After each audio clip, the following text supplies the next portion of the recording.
ਜੀ, ਅੱਜ ਦੀਆਂ ਖਬਰਾਂ ਵੱਲ ਆਈਏ। ਜਿਸ ਤਰ੍ਹਾਂ ਪਿਛਲੇ ਕਾਫ਼ੀ ਦਿਨਾਂ ਤੋਂ ਆਪਾਂ ਤੁਹਾਡੇ ਨਾਲ ਸਾਂਝੀਆਂ ਕਰ ਰਹੇ ਹਾਂ ਵੀ ਕੈਲੀਫੋਰਨੀਆ ਦੇ ਵਿੱਚ ਖਾਸ ਕਰਕੇ central valley, southern California, even northern California ਦੇ ਵਿੱਚ ਵੀ ਹੀਟ ਵੇਵ ਆ ਰਹੀ ਆ। ਇਸ ਹੀਟ ਵੇਵ ਦੇ ਨਾਲ ਕਈ ਜਗ੍ਹਾ ਦੇ ਉੱਤੇ 114 120 ਡਿਗਰੀ ਤੱਕ ਵੀ ਟੈਂਪਰੇਚਰ ਪਹੁੰਚ ਸਕਦਾ ਹੈਗਾ। ਸੋ ਇਹਦੇ ਵਿੱਚ ਕੁਝ ਕੁ ਸ਼ਹਿਰਾਂ ਦੇ ਨਾਂ ਜਿਹੜੇ ਦੱਸੇ ਗਏ ਆ ਵੀ ਜਿੱਥੇ 100 ਡਿਗਰੀ ਤੋਂ ਬਾਅਦ ਟੈਂਪਰੇਚਰ ਪਹੁੰਚ ਜਾਣਾ। ਲਿਵਰਮੋਰ ਬੇ ਏਰੀਏ ਦੇ ਵਿੱਚ ਸ਼ਹਿਰ ਆ, ਕਹਿੰਦੇ ਵੀ ਉੱਥੇ 100 ਡਿਗਰੀ ਤੋਂ ਉੱਪਰ ਟੈਂਪਰੇਚਰ ਇਸ ਵੀਕਐਂਡ ਦੇ ਦੌਰਾਨ ਪਹੁੰਚੂਗਾ। ਜੀ ਸੈਨੋਜ਼ੇ 'ਚ ਸਿਰਫ 2% ਚਾਂਸ ਆ 100 ਡਿਗਰੀ ਤੱਕ ਪਹੁੰਚਣ ਦੇ, ਪਰ ਟੈਂਪਰੇਚਰ ਕਾਫੀ ਹਾਈ ਹੋਊਗਾ। ਲਿਵਰਮੋਰ 'ਚ 50% ਚਾਂਸ ਆ 100 ਡਿਗਰੀ ਤੱਕ ਪਹੁੰਚਣ ਦੇ। ਬੈਕਾਵੇਲ ਦੇ ਵਿੱਚ 114 ਡਿਗਰੀ ਤੱਕ ਟੈਂਪਰੇਚਰ ਪਹੁੰਚ ਸਕਦਾ ਹੈਗਾ। 3 ਡਿਜਿਟ ਜਿੱਦਾਂ 100 ਤੋਂ ਉੱਪਰ ਕੰਕਰ, ਲਿਵਰਮੋਰ ਇਹਨਾਂ ਏਰੀਆ 'ਚ ਪਹੁੰਚੂਗਾ, ਜਦ ਕਿ ਸੈਨ ਫਰਾਂਸਿਸਕੋ 'ਚ ਸਿਰਫ 63 ਡਿਗਰੀ ਤੇ ਓਕਲੈਂਡ 'ਚ 71 ਡਿਗਰੀ ਰਹੂਗਾ। ਸੋ ਜੇ ਆਪਾਂ ਸ਼ਹਿਰਾਂ ਦੀ ਗੱਲ ਕਰਦੇ ਜਾਈਏ, ਰੇਡਿੰਗ ਜੋ ਆ ਉੱਥੇ 110 ਡਿਗਰੀ ਤੱਕ, ਸੈਕਰਾਮੈਂਟੋ 105 ਡਿਗਰੀ, ਫ੍ਰਿਜ਼ਨੋ 104 ਡਿਗਰੀ, ਜੀ ਬੇਕਰਸਫੀਲਡ 103 ਡਿਗਰੀ।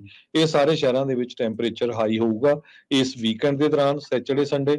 ਸੋ ਜਿੰਨੇ ਵੀ ਸਾਡੇ ਸਰੋਤੇ ਸੁਣ ਰਹੇ ਆ, ਡੋਰਾਂ ਦੇ ਅੰਦਰ ਰਹੋ, ਘਰਾਂ ਦੇ ਅੰਦਰ ਰਹੋ, ਹਮ, ਹੀਟ ਦੇ ਵਿੱਚ ਬਾਹਰ ਨਾ ਜਾਓ ਤੇ ਪਾਣੀ ਵੱਧ ਤੋਂ ਵੱਧ ਜੋ ਆ ਪੀਤਾ ਜਾਵੇ। ਜੀ ਇਸੇ ਤਰ੍ਹਾਂ ਫ੍ਰੈਜ਼ਨੋ ਇਲਾਕੇ ਦੇ ਵਿੱਚ ਜਿਹੜੇ ਕੰਮ ਕਰਦੇ ਨੇ, ਖਾਸ ਕਰਕੇ ਖੇਤਾਂ ਦੇ ਵਿੱਚ, ਉਹਨਾਂ ਦੇ ਲਈ ਵੀ ਕੁਝ ਹੈਲਥ ਐਕਸਪਰਟਸ ਨੇ ਜਿਹੜੇ ਉਹਨਾਂ ਨੇ ਆਪਣੀਆਂ ਸਲਾਹਾਂ ਜਿਹੜੀਆਂ ਜਾਰੀ ਕੀਤੀਆਂ। ਉਹਨਾਂ ਦਾ ਕਹਿਣਾ ਹੈ ਕਿ ਜ਼ਿਆਦਾ ਧੁੱਪ ਦੇ ਦਰਮਿਆਨ ਕੰਮ ਕਰਨ ਦੇ ਸਮੇਂ ਤੁਹਾਨੂੰ ਜਿਹੜਾ ਉਹ ਸਹੀ ਕੱਪੜੇ ਪਾਉਣੇ ਚਾਹੀਦੇ ਆ, ਜ਼ਿਆਦਾ ਠੰਡਾ ਪਾਣੀ ਜਿਹੜਾ ਪੀਣਾ ਚਾਹੀਦਾ, ਜ਼ਿਆਦਾ ਮਾਤਰਾ ਦੇ ਵਿੱਚ ਪੀਣਾ ਚਾਹੀਦਾ, ਸਹੀ ਭੋਜਨ ਜਿਹੜਾ ਉਹ ਖਾਣਾ ਚਾਹੀਦਾ। એનર્ਜੀ ਡਰਿੰਕਸ ਜਾਂ ਸ਼ੂਗਰ ਡਰਿੰਕ ਉਹ ਕਹਿੰਦੇ ਕਿ ਨਾ ਲਓ ਤਾਂ ਬਿਹਤਰ ਹੋਊਗਾ।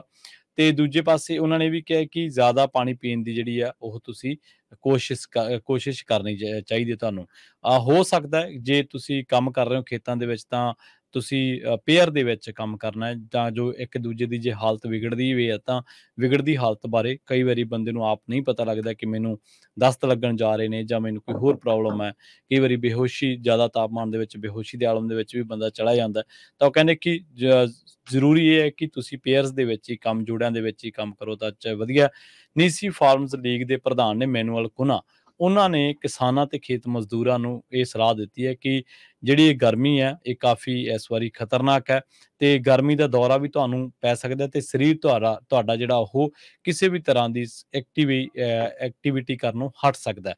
ਸੋ ਕੁਝ ਲੋਕ ਇਹ ਵੀ ਸੋਚਦੇ ਆ ਕਿ ਸ਼ਾਇਦ ਉਹ ਤੁਸੀਂ ਕੋਈ ਐਕਟਿੰਗ ਕਰ ਰਹੇ ਹੋ ਜਾਂ ਕੁਛ ਹੈ, ਪਰ ਇਹ ਕਹਿੰਦੇ ਕਿ ਬਹੁਤ ਜਲਦੀ ਜਿਹੜੀ ਗਰਮੀ ਹੈ ਇਹ ਹੀਟ ਸਟ੍ਰੋਕ ਦੇ ਵਿੱਚ ਬਦਲ ਸਕਦੀ ਹੈ ਤੇ ਹੀਟ ਸਟ੍ਰੋਕ ਦਾ ਜਿਹੜਾ ਧੱਕਾ ਵਾ ਉਹ ਕਈ ਵਾਰੀ ਸਰੀਰ ਸਾਡਾ ਝੱਲ ਨਹੀਂ ਪਾਉਂਦਾ। ਇਸ ਕਰਕੇ ਜਿਹੜੇ ਓਪਨ ਏਅਰ ਦੇ ਵਿੱਚ ਸੂਰਜ ਦੇ ਸਾਹਮਣੇ ਧੁੱਪ ਦੇ ਵਿੱਚ ਜਿਹੜੇ ਕੰਮ ਕਰਦੇ ਆ, ਉਹਨਾਂ ਨੂੰ ਉਹ ਚੇਤਾਵਨੀਆਂ ਦਿੱਤੀਆਂ। ਉਹਨਾਂ ਨੂੰ ਸਲਾਹ ਦਿੱਤੀ ਹੈ ਕਿ ਜ਼ਿਆਦਾ ਪਾਣੀ ਦੀ ਵਰਤੋਂ ਕਰੋ, એનર્ਜੀ ਡਰਿੰਕ ਜਾਂ ਸ਼ੂਗਰ ਡਰਿੰਕ ਨਾ ਪੀਓ ਤਾਂ ਚੰਗਾ ਰਹੂਗਾ।